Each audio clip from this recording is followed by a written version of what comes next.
question. How can I grow? How you should make money? Is that okay? So we're going to start, yeah? First off, we're going to ask them, how did they start out? That's what we're going to ask. How did they start?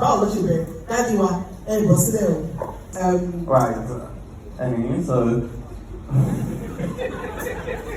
stop now. I don't like it. Okay, so how did I start? I was in school. I was doing my master's at that time, and then Corona just hit, and Corona was rounding up in 2020, and so I was looking for what to do. I was just catching fun, really.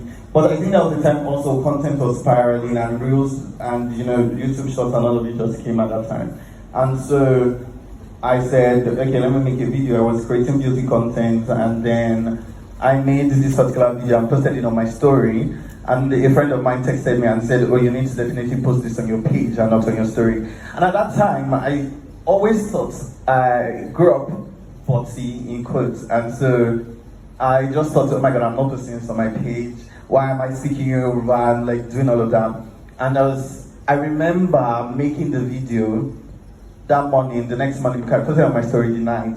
And I remember making a fresh video the next morning, and I was so scared to post it on my page because I was like, oh my God, people are going to see me in a different perspective and live.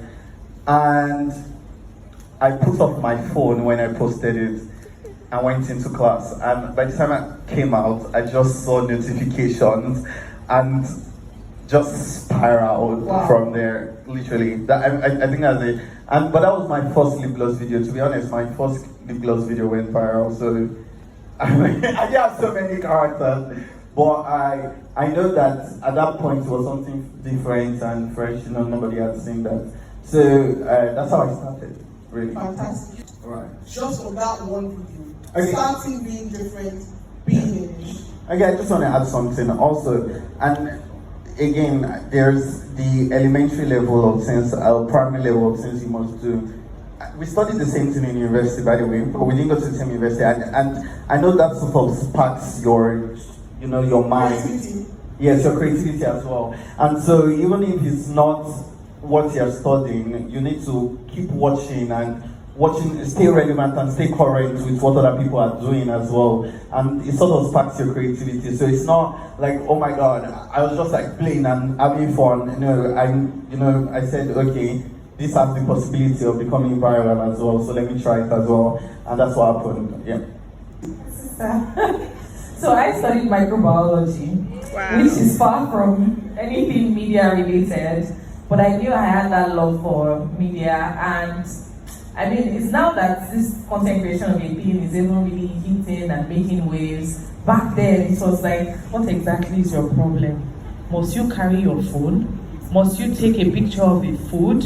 Must you snap your outfit before you go out? Why do you feel the need to record this conversation? Can we just laugh and leave this room without anybody recording? But I was that one that had coconut head.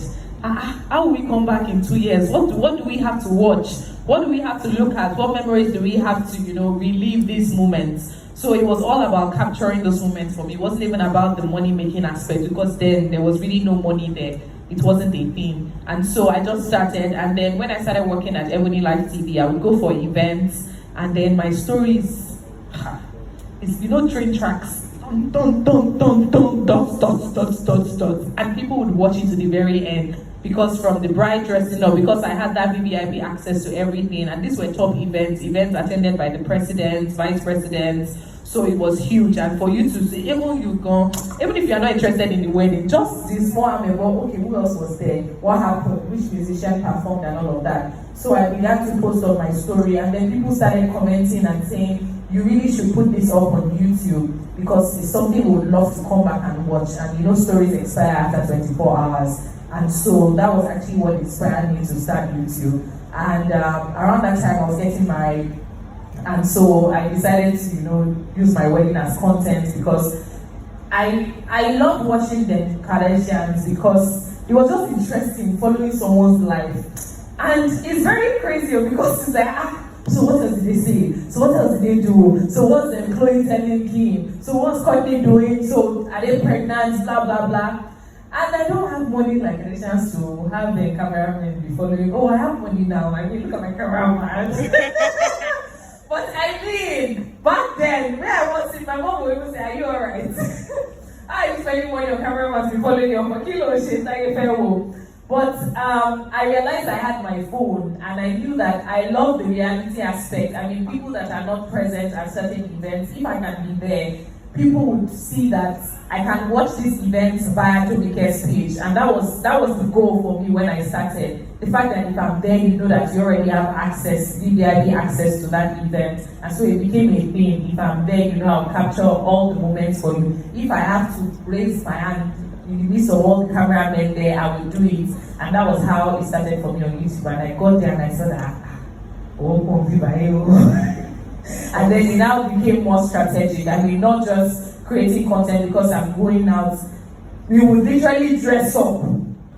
Not that we have anywhere to go, but that we want to film. But you know, it becomes rewarding when brands start reaching out. But I want you to know that it wasn't always rewarding at the beginning. But it was rewarding for me because I enjoyed it and I loved it. So, but knowing now that there's money there, I mean, like, it's something you should persevere if you started already. I mean, the end is always good. Everyone like it, you can help me. Thank you.